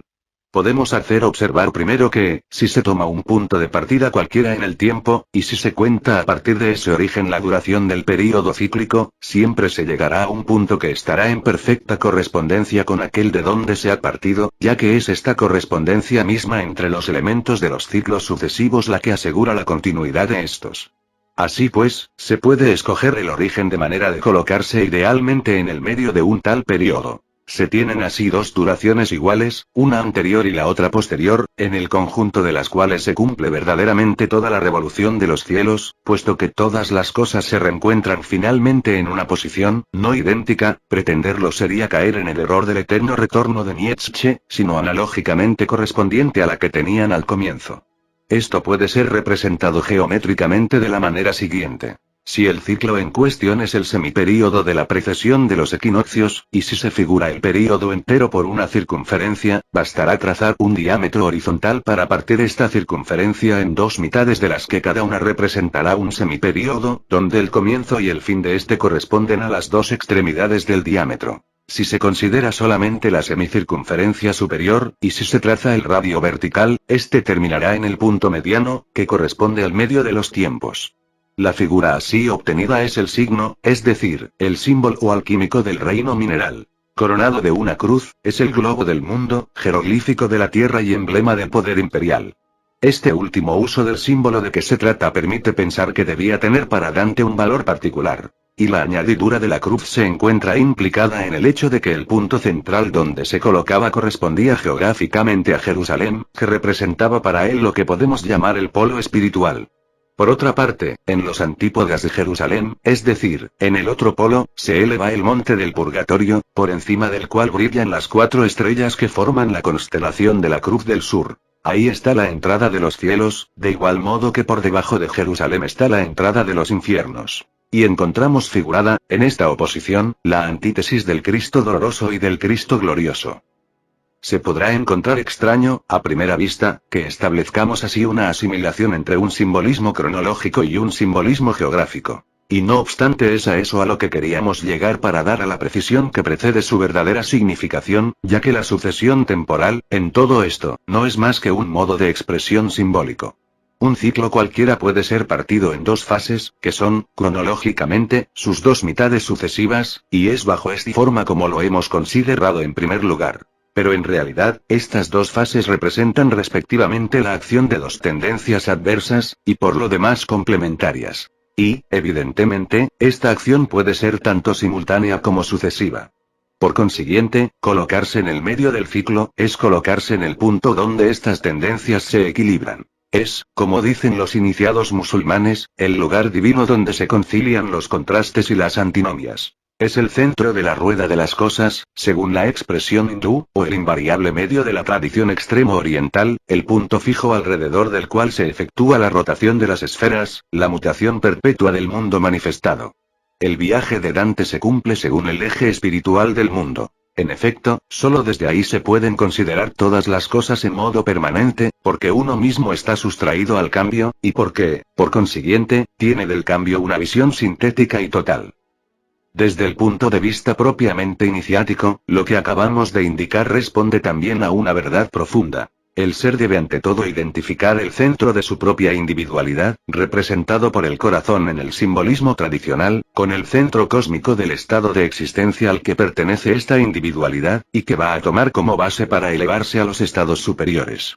Es en este centro donde reside el equilibrio perfecto, imagen de la inmutabilidad principal en el mundo manifestado. Es ahí donde se proyecta el eje que liga entre sí todos los estados, el rayo divino que, en su sentido ascendente, conduce directamente a esos estados superiores que se trata de alcanzar. Todo punto posee virtualmente estas posibilidades y es, si se puede decir, el centro en potencia. Pero es menester que lo devenga efectivamente, por una identificación real, para hacer actualmente posible el florecimiento total del ser. He aquí por qué Dante, para poder elevarse a los cielos, debía colocarse primero en un punto que sea verdaderamente el centro del mundo terrestre. Y este punto lo es a la vez según el tiempo y según el espacio, es decir, en relación a las 2 condiciones que caracterizan esencialmente la existencia de este mundo. Si retomamos ahora la representación geométrica de que nos hemos servido precedentemente, vemos también que el rayo vertical, que va desde la superficie de la Tierra a su centro, corresponde a la primera parte del viaje de Dante, es decir, a la travesía de los infiernos. El centro de la Tierra es el punto más bajo, puesto que es ahí hacia donde tienden por todas partes las fuerzas de la pesantez. Tan pronto como es rebasado, comienza pues el ascenso, y va a efectuarse en la dirección opuesta, para desembocar en los antípodas del punto de partida. Para representar esta segunda fase, es menester pues prolongar el radio más allá del centro, de manera que se complete el diámetro vertical. Se tiene entonces la figura del círculo dividido por una cruz, es decir el signo, que es el símbolo hermético del reino vegetal. Ahora bien, si se considera de una manera general la naturaleza de los elementos simbólicos que desempeñan un papel preponderante en las 2 primeras partes del poema, se puede constatar en efecto que se refieren respectivamente a los 2 reinos mineral y vegetal. No insistiremos sobre la relación evidente que une el primero a las regiones interiores de la Tierra, y solo recordaremos los árboles místicos del purgatorio y del paraíso terrestre. Se podría esperar ver proseguirse la correspondencia entre la tercera parte y el reino animal. Pero a decir verdad, no hay nada de eso, porque los límites del mundo terrestre son rebasados aquí, de suerte que ya no es posible aplicar la consecución del mismo simbolismo. Es al final de la segunda parte, es decir, todavía en el paraíso terrestre, donde encontramos la mayor abundancia de símbolos animales. Así pues, es menester haber recorrido los tres reinos, que representan las diversas modalidades de la existencia en nuestro mundo, antes de pasar a otros estados, cuyas condiciones son completamente diferentes.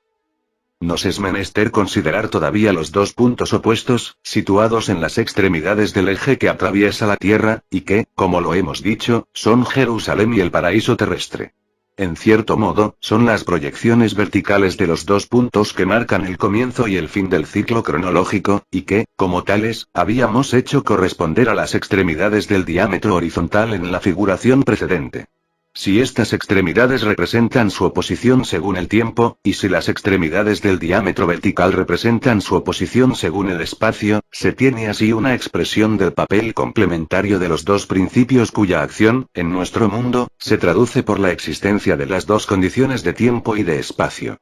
La proyección vertical podría ser considerada como una proyección en lo intemporal, si nos es permisible expresarlo así, puesto que se efectúa según el eje desde donde todas las cosas son consideradas en modo permanente y ya no transitorio. El paso del diámetro horizontal al diámetro vertical representa pues verdaderamente una transmutación de la sucesión en simultaneidad. Pero se dirá, ¿qué relación hay entre los dos puntos de que se trata y las extremidades del ciclo cronológico? Para uno de ellos, el paraíso terrestre, esta relación es evidente, y eso es lo que corresponde al comienzo del ciclo. Pero, para el otro, es menester precisar que la Jerusalén terrestre se toma como la prefiguración de la Jerusalén celeste que describe el Apocalipsis. Simbólicamente, por lo demás, es también en Jerusalén donde se coloca el lugar de la resurrección y del juicio que terminan el ciclo. La situación de los dos puntos en los antípodas uno del otro toma también una nueva significación si se observa que la Jerusalén celeste no es otra cosa que la reconstitución misma del paraíso terrestre, según una analogía que se aplica en sentido inverso. En el comienzo de los tiempos, es decir, del ciclo actual, el paraíso terrestre se ha hecho inaccesible a consecuencia de la caída del hombre. La nueva Jerusalén debe descender del cielo a la tierra en el final del mismo ciclo, para marcar el restablecimiento de todas las cosas en su orden primordial, y se puede decir que desempeñará para el ciclo futuro el mismo papel que el paraíso terrestre para este. En efecto, el fin de un ciclo es análogo a su comienzo, y coincide con el comienzo del ciclo siguiente. Lo que no era más que virtual en el comienzo del ciclo se encuentra realizado efectivamente en su fin, y engendra entonces inmediatamente las virtualidades que se desarrollarán a su vez en el curso de ciclo futuro. Pero esa es una cuestión sobre la que no podríamos insistir más sin salirnos enteramente de nuestro tema. Para indicar aún otro aspecto del mismo simbolismo, agregaremos que el centro del ser, al que ya hemos hecho alusión más atrás, es designado por la tradición hindú como la ciudad de Brahma en sánscrito Brahmapura, y que varios textos hablan de él en términos que son casi idénticos a los que encontramos en la descripción apocalíptica de la Jerusalén celeste. Finalmente, y para volver a lo que concierne más directamente al viaje de Dante, conviene notar que, si es el punto inicial del ciclo el que deviene el término de la travesía del mundo terrestre, en eso hay una alusión formal a ese retorno a los orígenes que tiene un lugar tan importante en todas las doctrinas tradicionales, y sobre el que, por una coincidencia bastante sorprendente, el esoterismo islámico y el taoísmo insisten más particularmente. Lo que se trata, por lo demás, es todavía la restauración del estado herénico, de la que ya hemos hablado, y que debe ser considerada como una condición preliminar para la conquista de los estados superiores del ser. El punto equidistante de las dos extremidades de las que acabamos de hablar, es decir, el centro de la Tierra, es, como ya lo hemos dicho, el punto más bajo, y corresponde también al medio del ciclo cósmico, cuando este ciclo es considerado cronológicamente, o bajo el aspecto de la sucesión. En efecto, entonces se puede dividir su conjunto en dos fases, una descendente, que va en el sentido de una diferenciación cada vez más acentuada, y la otra ascendente, en retorno hacia el estado principal. Estas dos fases, que la doctrina hindú compara a las fases de la respiración, se encuentran igualmente en las teorías herméticas, donde se les llama coagulación y solución. En virtud de las leyes de la analogía, la gran obra reproduce en abreviado todo el ciclo cósmico. Se puede ver en ello la predominancia respectiva de las dos tendencias adversas, tamas y sattva, que hemos definido precedentemente. La primera se manifiesta en todas las fuerzas de contracción y de condensación, la segunda en todas las fuerzas de expansión y de dilatación. Y encontramos también, a este respecto, una correspondencia con las propiedades opuestas del calor y del frío, puesto que la primera dilata los cuerpos, mientras que la segunda los contrae. Por eso es por lo que el último círculo del infierno está congelado. Lucifer simboliza el atractivo inverso de la naturaleza, es decir, la tendencia a la individualización, con todas las limitaciones que le son inherentes. Así pues, su morada es el punto al cual Citragon Dogni parte id pesi, o, en otros términos, el centro de estas fuerzas atractivas y compresivas que, en el mundo terrestre, son representadas por la pesantez. Y esta, que atrae a los cuerpos hacia abajo, lo cual es en todo lugar el centro de la Tierra, es verdaderamente una manifestación de Thanas. Podemos notar de pasada que esto va en contra de la hipótesis geológica del fuego central, ya que el punto más bajo debe ser precisamente aquel donde la densidad y la solidez están en su máximo. Y, por otra parte, esto no es menos contrario a la hipótesis, considerada por algunos astrónomos, de un fin del mundo por congelación, puesto que este fin no puede ser más que un retorno a la indiferenciación. Por lo demás, esta última hipótesis está en contradicción con todas las concepciones tradicionales. No es solo para Heráclito y para los estoicos que la destrucción del mundo debía coincidir con su abrasamiento. La misma afirmación se encuentra casi por todas partes, desde los Puranas de la India al Apocalipsis. Y debemos constatar también el acuerdo de estas tradiciones con la doctrina hermética, para la cual el fuego, que es aquel de los elementos en el que predomina Sattva, es el agente de la renovación de la naturaleza o de la reintegración final.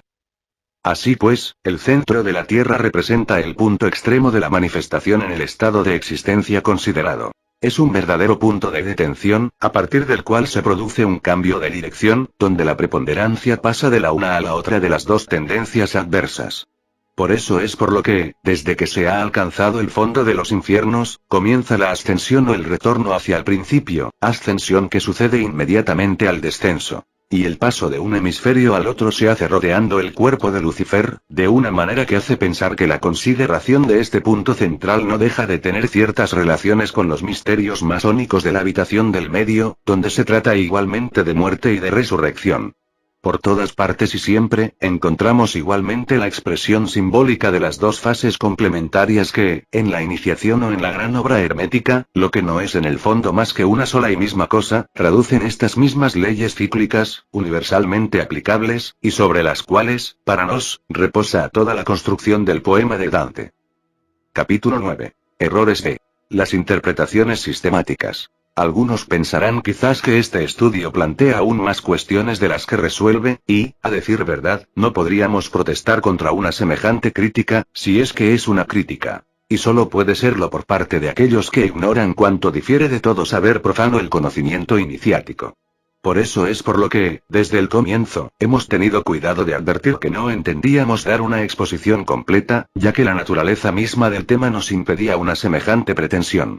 Y, por lo demás, en este dominio todo se relaciona tan estrechamente, que serían menester ciertamente varios volúmenes para desarrollar como lo merecerían las cuestiones múltiples a las que hemos hecho alusión en el curso de nuestro trabajo, sin hablar de todas las que no hemos tenido la ocasión de considerar, pero a las que este desarrollo, si quisiéramos emprenderle, introduciría a su vez inevitablemente.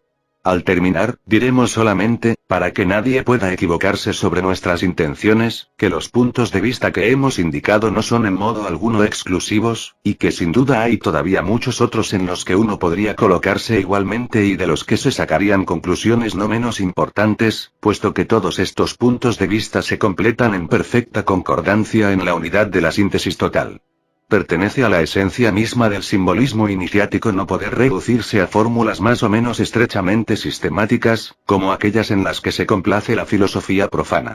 El papel de los símbolos es ser el soporte de concepciones cuyas posibilidades de extensión son verdaderamente ilimitadas, y toda expresión no es ella misma más que un símbolo. Así pues, es menester reservar siempre la parte de lo inexpresable, que es incluso, en el orden de la metafísica pura, lo que importa más.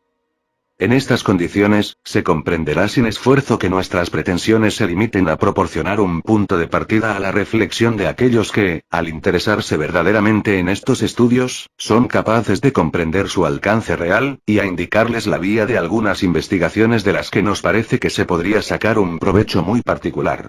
Así pues, si este trabajo tuviera como efecto suscitar otros en el mismo sentido, solo este resultado estaría lejos de ser desdeñable, tanto más cuanto que, para nos, en esto no se trata de erudición más o menos vana, sino de comprensión verdadera, y, sin duda, no es sino por tales medios como será posible algún día hacer sentir a nuestros contemporáneos la estrechez y la insuficiencia de sus concepciones habituales. La meta que tenemos así en vista es quizás muy lejana, pero no obstante no podemos evitar pensar en ella y tender hacia ella, al contribuir por nuestra parte, por débil que sea, a aportar alguna luz sobre un lado muy poco conocido de la obra de Dante.